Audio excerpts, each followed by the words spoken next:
Okay, artists, we're going to talk about evaporative emissions today. Okay. Evaporative emissions is the gas vapors that are coming off your gas tank. You can't just vent it into the atmosphere. So they vent it through a charcoal canister. The charcoal absorbs all the vapors. The way it does that is you got a gas tank with gas in it. They run a tube off of the gas tank going to a carbon canister or charcoal canister or vapor canister. This is your gas tank. The vapors go right into a carbon canister. It has a vent solenoid, which is controlled electronically by the computer. It has another tube coming off that goes to a purge valve.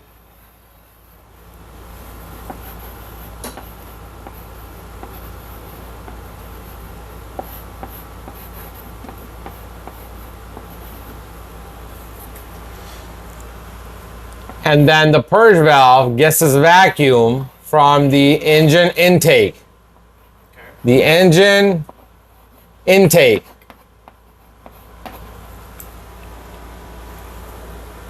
When you start the car up, when the conditions are right, the computer will activate the purge solenoid, drawing in fresh air through the charcoal canister into the engine and burn it. So all the hydrocarbon that evaporated off the gas tank got sucked into the carbon and charcoal pieces. And when you start the car up, the air will then travel through the purge valve into the intake, and all the vapors, all the hydrocarbon gets burned, drying up all the carbon. Now, they put a lot of other components into the system, and the purpose of all those other components are to make sure that this system is working correctly, because the engine control module also needs to test the system and make sure that the system is working correctly and there are no leaks in them. So for that, they will put a pressure sensor at the gas tank. So it can monitor how much pressure is in the gas tank.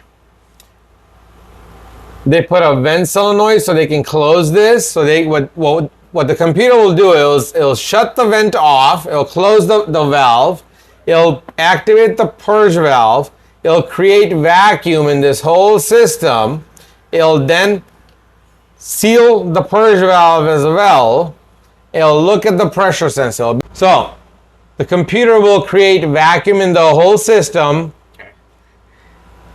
block off the vent valve, block off the purge valve, measure vacuum here.